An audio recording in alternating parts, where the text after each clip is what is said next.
चला तर आता आपण काय पाहिलं की एक्झॅक्टली फर्स्ट प्रिन्सिपल मेथड काय असतं त्याचा फॉर्म्युला पाहिला.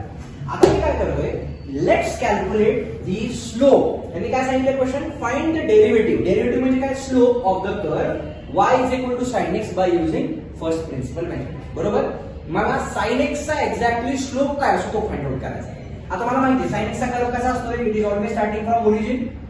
दिस is what is your y is equal to sin x. याचा स्लोप फाइंड आउट करायचा. आता मी कसं करणार बघा, आन्सर काय म्हणूयात आपण, लेट किंवा असं म्हणूयात by given condition.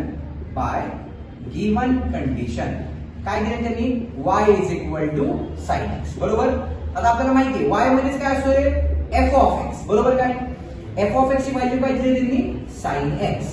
Correct. Now therefore आपण असं करू शकतो का रे, f of x plus h is equal to.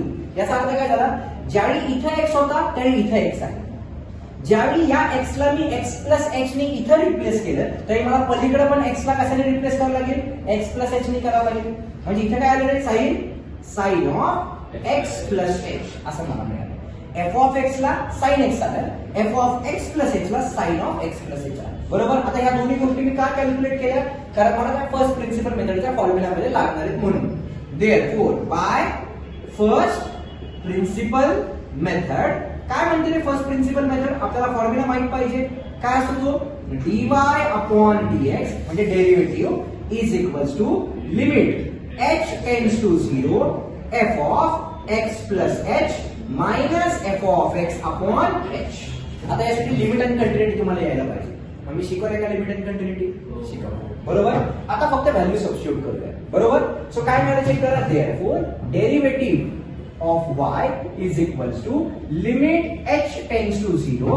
आता f of x plus h चा आन्सर बघा बरं किती आहे, it is sin of x plus h minus f of x चा आन्सर बघा बरं किती आहे, it is sin of x upon खाली काय आलेलं माझ्याकडे h.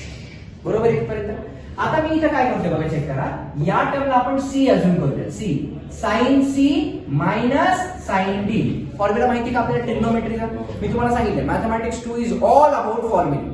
कितव्या नंबरचा फॉर्म्युला आपला, सेकंड. सिक्वेन्स काय आपला, sin cos cos sin. 4 फॉर्म्युले आहेत ना आपले, त्यातला हा सेकंड नंबरचा फॉर्म्युला. म्हणजे काय आहे बघा बरं, therefore dy upon dx is equals to, this is limit h tends to 0 sin cos cos sin cos cos sin sin. हा आपला सिक्वेन्स आहे.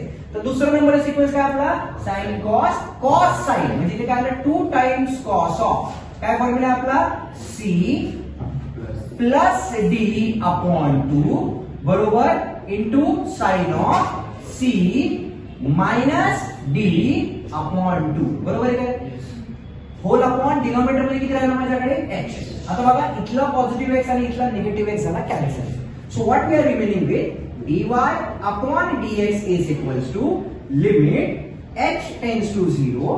इथे काय आलं बघा, cos ऑफ, इथे चेक करा, x प्लस x किती आले, 2x प्लस h अपॉन 2 बरोबर आहे इंटू sin ऑफ, इथे किती आलं आपल्याकडे h अपॉन 2. बरोबर इथपर्यंत, हो की नाही. आता इथे इंटू साइन आहे दोघांच्या मध्ये, कुठला साइन आहे, इंटू. इंटू म्हणजे मल्टिप्लिकेशनचं साइन.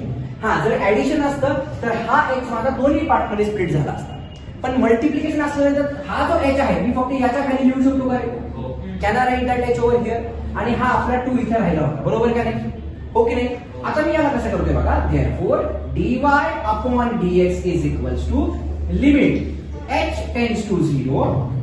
इथे काय चेक करा, cos of 2x plus h upon 2 into sine of, इथे किती आलं आपल्याकडे चेक करा, h अपॉन 2 अपॉन h. बरोबर.